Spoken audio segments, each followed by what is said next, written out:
Guys welcome back to the channel. Guys एक हफ्ते बाद तीज है तो उसी के लिए मैं जा रही हूँ ब्लाउज़ स्टिच कराने के लिए।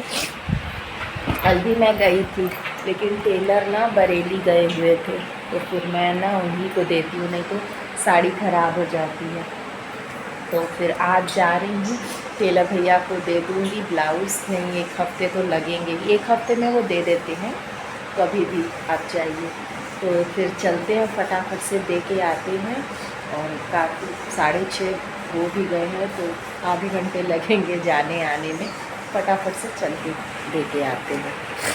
और गाइज़ वहाँ से टेलर के पास आने से के बाद मैं तुरंत फर्रे बनाई और इस स्पॉटी के लिए रोटियां बनाई, क्योंकि सब लोग हम लोग फर्रे और चटनी खाए थे, लेकिन मुन्नू गुन्नू और जो पेट्स हैं हमारे ना वो नहीं खाते हैं, तो उनके लिए रोटियां सेकनी पड़ी। तो उनके लिए रोटी सेके और फिर हम लोग फर्रे इंजॉय करें। और फर्रे ना मैं हमेशा एक्स्ट्रा बनाती हूँ कि ताकि नेक्स्ट डे ना मैं इसको फ्राई करके हम लोग नाश्ते में या चाय के संग भी आप इसको खा सकते हैं। हेलो गाइस, देखिए चारों तरफ धान लगा है और कितना प्यारा लग रहा है। बच्चे अभी एकेडमी से आए नहीं, आज हस्बैंड भी नहीं आए, मीटिंग है उनकी। मैं ही हूँ अकेले घर पे, अच्छा नहीं लग रहा। हमारा स्पॉटी है मेरे साथ और मुन्नू गुन्नू है। इस आँख में ना सुबह से स्वेलिंग है, खुजली हो रही है। गाइस ये देखिए पूरा कपड़ों का अंबार। आज मैं सोची इन सबको तह कर ही देती हूँ और जो आयरन करने वाले हैं उनको आयरन कर दूँ। चलिए फटाफट से इन सबको तह करते हैं। तो गाइस यहाँ पे मैं सारे कपड़े आज लेके बैठ गई और मैं ना मुन्नी का इंतज़ार भी कर रही थी, जो मेरी हेल्पर है, कि वो आएगी तभी मैं नहाने जाऊं। तब तक का टाइम थोड़ा मेरे पास था, क्योंकि नहाने घुस जाइए वो बेल बजाने लगेगी, तो इसीलिए फिर हड़बड़ी हो जाती है। तो मैं सोची आज मैं कपड़े तह फोल्ड कर ही लेती हूँ। और ये 2 दिन के कपड़े हैं। एक दिन मैंने बेडशीट सारी धुली थी, क्योंकि मैं ना वीकली बेडशीट्स चेंज करती हूँ, मैं डेली बेडशीट्स नहीं चेंज करती हूँ। हर वीक में एक बार चेंज कर देती हूँ सारे कमरों की एक साथ। फिर एक साथ भिगो के धुल दीजिए ना तो आसानी भी हो जाती है।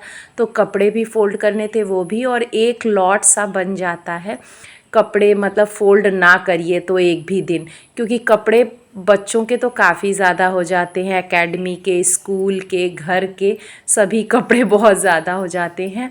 और मैं सेग्रीगेट भी कर रही हूँ, कुछ कुछ कपड़ों को रिपेयर की ज़रूरत है, जैसे सिलाई खुल गई है तो उसको भी मैं अलग कर दे रही हूँ, छांट दे रही हूँ कि उसको मैं सिल दूँगी। क्योंकि फिर वो तह कर दीजिए ना तो फिर जब लगाने लगी है तो लगता है कि अरे ये तो निकली ही है इसकी सिलाई।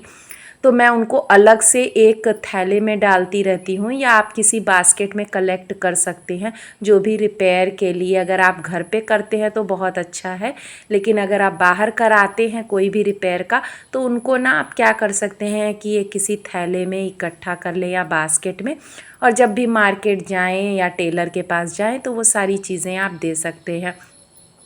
आज तो गाइज़ मैं सोची ही हूँ कि आज अपना वार्डरोब भी मैं थोड़ा सा सही करूँगी, क्योंकि वार्डरोब भी थोड़ा मैसी सा हो गया है। उधर बीच में ना थोड़ा व्रत, मंडे का व्रत रह रही थी तो साड़ियाँ पहन रही थी, तो सब वॉश करके साड़ियाँ भी पड़ी हुई हैं, सब कुछ, मतलब साड़ी, सूट, कुर्ती सब एक ही में मिक्स हो गया है। पैजामे, पलाज़ो सब मैं क्या करती हूँ ना, सबको कैटेगरी वाइज सेग्रीगेट करके ही रखती हूँ।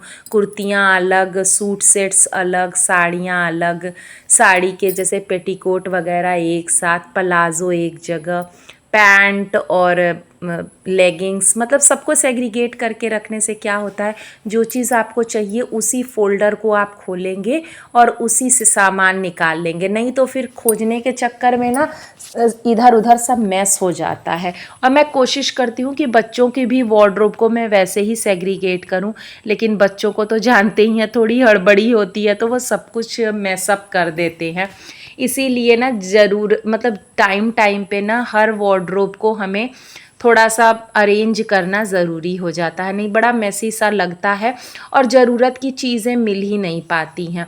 और सेग्रीगेट ना करने से सबसे बड़ा मतलब नुकसान ये होता है ना कि जो चीज़ें ऊपर पड़ी होती हैं, मैं खुद के मतलब मैं अपने एक्सपीरियंस से बता रही हूँ, कई बार 1-2 सूट ही ना रोज़ रिपीट होते रहते हैं और ढेर सारे कपड़े नीचे पड़े रहते हैं और उनका ना टर्न ही नहीं आता है या उनको हम पहन ही नहीं पाते हैं। इसीलिए ना चीज़ों को सेग्रीगेट करके रखना और उनको ऐसे रखना कि ईज़िली एक्सेसिबल हो और हमारी नज़र उन पे पड़ती रहे, क्योंकि जब नज़र पड़ेगी तभी हम उनको पहनेंगे भी। अंदर दबी रहती है तो हम भूल जाते हैं और फिर उनको पहनना भी नहीं हो पाता और एक ही दो कपड़ों को हम मतलब रिपीट करते रहते हैं। और मतलब थोड़ा सा चेंज करके पहनिए तो अच्छा भी लगता है। और हर तरह की चॉइस के कपड़े पहनना मुझे पसंद है, मैं चेंज कर कर के पहनती रहती हूँ। लेकिन वही है कि जब मिक्स हो जाता है तो 1-2 कपड़े ही, इधर बीच यही हो रहा है, मतलब 2-3 हफ्ते से क्या हो रहा है कि 1-2 कुर्तियाँ ही हैं, वही मैं निकालती हूँ, वॉश कर रही हूँ और वही पहन रही हूँ। तो बड़ा अजीब सा हो जाता है कि अरे और कुछ मैं पहन ही नहीं रही हूँ। तो आज मैं सोची कि मैं सारा वार्डरोब पहले खाली करूँगी, क्योंकि किसी भी चीज़ को अरेंज करने का सबसे पहला मूल मंत्र यही है कि आप उसको टोटली खाली कर दीजिए और फिर सेग्रीगेट करके ही अरेंज करिए। तो मैं वैसे ही करूँगी और बास्केट वगैरह सब क्लीन करूँगी। और जब मैं जैसे अरेंज करती हूँ वार्डरोब्स को ना, तो मैं उनकी डीप क्लीनिंग भी उसी समय कर देती हूँ। और क्योंकि अभी नीचे का भी मतलब झाड़ू पोछा नहीं हुआ है, तो ये बेस्ट टाइम है थोड़ा ये सब करने का, क्योंकि फिर झाड़ू पोछा हो जाता है तो फिर नीचे साफ़ करिए ना तो गंदगी नीचे गिरती है, तो इसीलिए दिक्कत हो जाती है। इसीलिए मैं सोची कि अच्छे से सब निकाल के अच्छे से डीप क्लीन करूँगी। और डीप क्लीन किए मुझे लगता है कि 1-2 महीने हो गए, जब मैं अरेंज करी थी अपने वार्डरोब ना, इस घर में आए थे तभी का है। और तब से कपड़े ना इधर उधर मतलब रखे जा रहे हैं। और आप मतलब धीरे धीरे सारा चीज़ अरेंज करना है, क्योंकि अब फेस्टिवल भी आ रहे हैं, तो वैसे भी बाकी कपड़े भी आ ही रहे हैं, मतलब ख़रीदे जा रहे हैं, उनको भी पहनना है। सब कुछ अरेंज करके नहीं रखेंगे ना तो सब बिल्कुल मैसी सा हो जाता है। तो इसीलिए मैं आज अच्छे से सब कुछ कर रही हूँ। और गाइज़ ऐसे ही आप लोग बताइएगा कि आप लोग कैसे करते हैं। और ये सब कुछ चीज़ें हैं ना कि जैसे आप करते रहिए तो समय का पता ही नहीं चलता है। कई बार तो कब लंच टाइम हो जाता है, क्योंकि लंच भी हमें टाइम पे प्रिपेयर करनी होती है। 1 बजे मेरे हस्बैंड लंच के लिए आ जाते हैं, तो उनको तुरंत मतलब लंच करना होता है, फिर बच्चों को लेने जाना होता है। ये देखिए साड़ी और सब मैं ऐसे करके रख दी थी हैंगर में कि कभी पहनूंगी, लेकिन साड़ी ना नॉर्मली हम लोग डेली वेयर में पहन नहीं पाते हैं, इसीलिए मैं उसको हटा दे रही थी कि उनको ना उनके लिए ना मैं कवर वाले ऑर्गेनाइज़र्स रखती हूँ कि जिससे उन पे डस्ट ना पड़े। जो चीज़ें मैं ओकेजनली या कभी कभार यूज़ करती हूँ ना, पहनती हूँ, उनको मैं ना कवर्ड बॉक्सेस में रखती हूँ। अभी दोपहर का समय हो रहा है, मैं सब कुछ करके अभी रोटियां सेक रही हूँ। बच्चे भी आने वाले होंगे और मेरे हस्बैंड आए थे और लेने चले गए हैं, क्योंकि फिर बीच में ना टाइम हो जाता है तो बच्चे बगल में अंकल हैं उनके संग आ जाते हैं। इसीलिए मैं फटाफट से रोटी बना के और फिर आप लोगों से मिलती हूँ। सोच रही हूँ बच्चों के लिए आलू चॉप बना दूँ, वो जो आलू का मटेरियल बेसन में करके डीप फ्राई करते हैं ना, वही बना रही हूँ। तो चलिए फटाफट से बना लेते हैं, नहीं बच्चे आ जाएंगे। और गाइस शाम को ना मैं थोड़ी सी धूनी जला रही थी। ये जो उपली होती है ना, मैंने मुन्नी से मंगाया था, क्योंकि उसके यहाँ पे गाय है, तो मैं अब सोची हूँ रोज़ शाम को ये जलाऊंगी। इससे ना थोड़ी पॉजिटिविटी आती है। और हमारे एक आयुर्वेद के डॉक्टर, हमारे फैमिली डॉक्टर हैं आयुर्वेद के, तो वो भी बोल रहे थे कि जैसे इससे ना क्या होता है, जर्म्स वगैरह भी भाग जाते हैं। और जैसे आप धुआं करिए घर पे ना, लोबान, कपूर, लौंग, ये सब का ना, तो पॉजिटिव एनर्जी के साथ साथ हमारे लंग्स और जो कीटाणु हैं ना एटमॉस्फेयर में, वो भी ख़त्म हो जाते हैं। तो जैसे जिसको ज़्यादा खांसी ज़ुकाम की बीमारी होती है ना, एलर्जी टाइप की, उनके लिए भी ये बहुत अच्छा है।